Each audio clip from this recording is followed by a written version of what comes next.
አዲስ ባለትዳር አይደል? የሆነ ሰው አውቆብሃል። የሆነ ሰው ፍንጭ አለው። የሆነ ሰው በቃ ፍንጭ ተናግሯል እና ግን ፍንጩን በማስረጃ ማጋለጥበት ጊዜ በጣም እየቀረበ ስለሆነ ቴሌግራም ቻናል ላይ ጠብቁን። ቃሪው ረመዳን ደብል ሆኖ ቃሪው ረመዳን ደብል ሆኖ ሊጸው ነው። ሰው ይገምታል። አንተ አላሁ አክበር በትክክል ገምታችኋል አብዛኞቻችሁ። መብሩክ ሚስጥር መብሩክ በሉት። እኔ እሱ ስለሆነ ዋናው ነገር እና ኢምራን ጾም እንዴት ነው? 8ኛ ቀናችን ይዘናል። ስንት ጾምክ?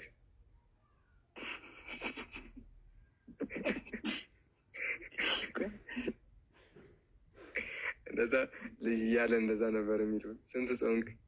አላሁ አክበር። እኔ በተለይ ላይ ራሴን ለምንድን ነው ማስጠጣው እዚህ ፊት? አይ ብቻ እንደዛ ይባላል።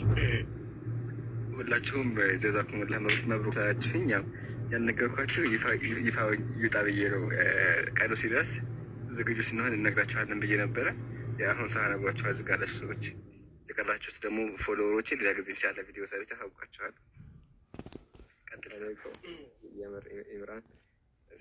ኢምራን ሲያገባ እኔ እንዴት እንደሚያወራት ነው። እኔ ብዙ ጊዜ አንዳንድ ጊዜ ከኢምራን ጋር እንደዚህ እያወራን የሆነ ክርክር ውስጥ ከገባን ሙሉ ነው ያጠው። ይሄ ንጽር ሙሉ ይመጣና ወገናችን ቆይ ተረጋጋ፣ በደቂቃ እናወራ። አላህ ምስክር እንደዚህ ኖርማል ወሬ እያወራን መሀል ላይ በቃ ወገናችን ተረጋጋ፣ በቃ ይሄ እንትን አይልም፣ አረሳም። ይሄንን በደቂቃ እናወራ፣ ቆይ አንተ ተራ ማስረጃ አምጣ፣ ማስረጃ ክፈተና ሌላ ወሬ እያወራችሁ እኮ ነው። እና አሁን ከእሷ ጋር እንደዛ የሚያወራ ነው ይመስለኝ።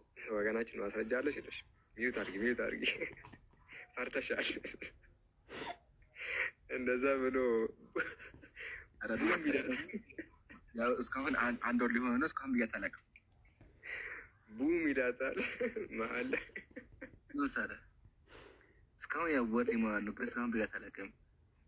አይ እኔ የወሬን እኮ ነው ቡም ስትላት ነው የሆነ